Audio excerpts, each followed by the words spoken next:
So hello everyone. I'm Alexander, but most people call me Bigge.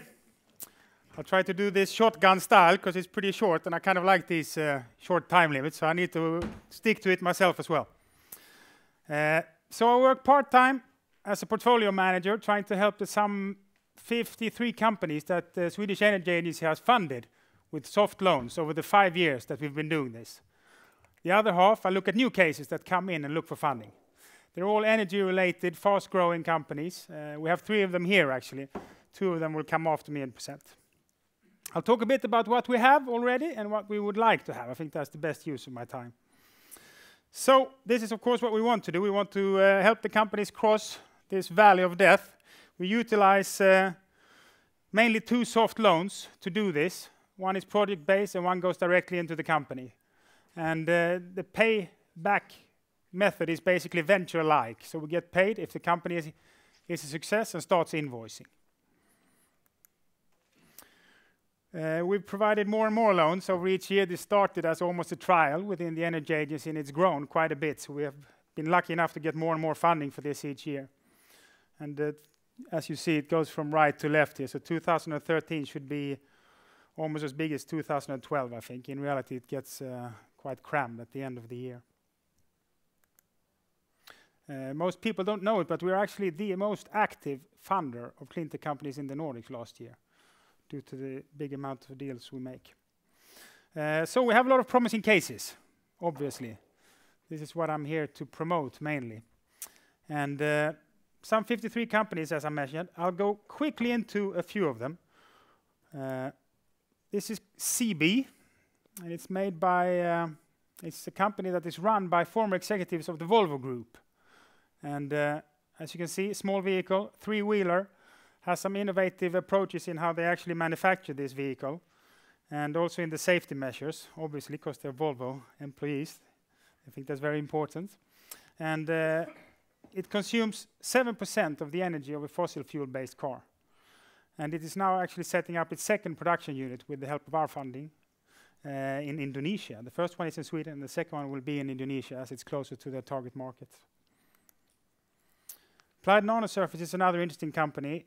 So they utilize an innovative method to actually make surfaces smoother, which is very useful in, for example, engines, where you want to decrease friction in the parts.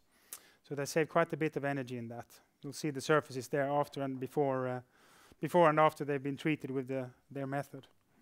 They're also doing very well now. They've had a long period of testing with suppliers to the car industry, because it's long sales cycles in this industry. And after these testing periods, they are now starting to finally roll out together with a few big OEM manufacturers.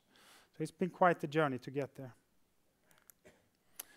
iTech is an interesting company. They manipulate the receptors of these little buggers that get attached to the hull, or basically anything that is below surface of a ship. You'll get these growing, and that of course makes the ship go a little bit slower and you need to use more energy to drive it forward.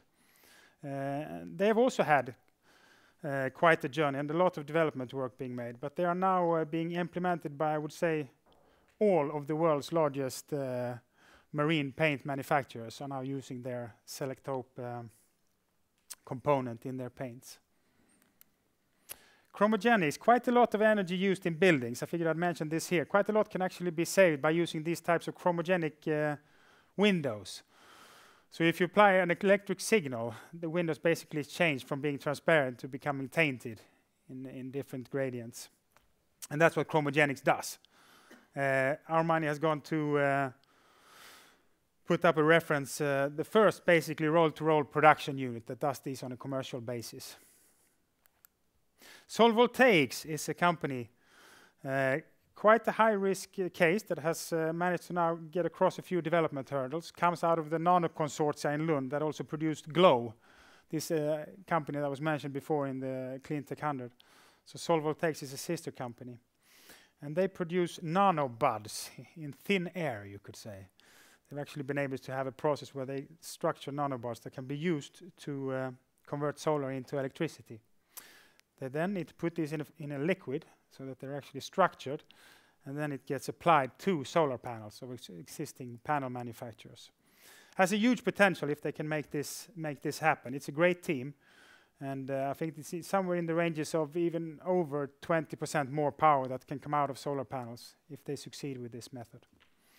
They did a big funding round recently, where we were actually only 20% of the whole funding round, but we were the first 20%. And then the rest, I think it was over 10 million euro in total that they attracted. We always invest together we need private investors, obviously, because we're the state. We need someone to complement us on the way. Figured I'd throw this up there. So part of my job, of course, is to try to help these portfolio cases shorten their sales cycles, have a smoother transition into getting venture funding, and also give them some visibility. There is a lot of these companies that are going quite well, I would say. On average, we have a 20% turnover growth of these. If you count from 2009 to now, annually it was 20% on average. So it's going fairly well. But there is definitely a potential for more international growth for some of these cases and to grow a little bit faster. Some of it, of course, is just access to capital. Some of it is being able to scale up on markets. And we want to utilize that potential, of course. So that's part of my job, to try to do at least my part and see if I can help out with this. But what we also need to do this is competent co-funders. So for us, as a state agency, we can only do so much when it comes to actually being a driving force as an owner, because in reality it's a soft loan, so we can't really, once we've made the decision, there's only so much we can do. So what we need here is it's a couple of things that we want from owners. It's the drive that private owners can bring in. It's the market knowledge that tends to come from a lot of knowledgeable actors. There's a couple of industrial owners that we've co-invested with that have done a lot to get the companies into the right connections. And then it's just the business sense as well.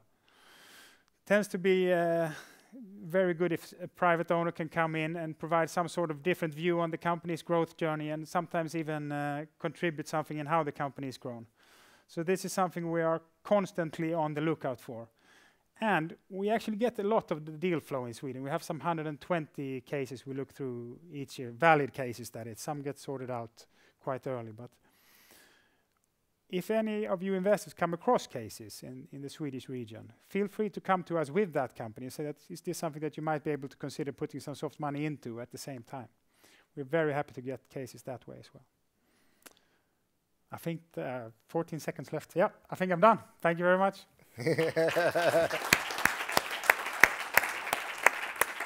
Wonderful. Thank you very much.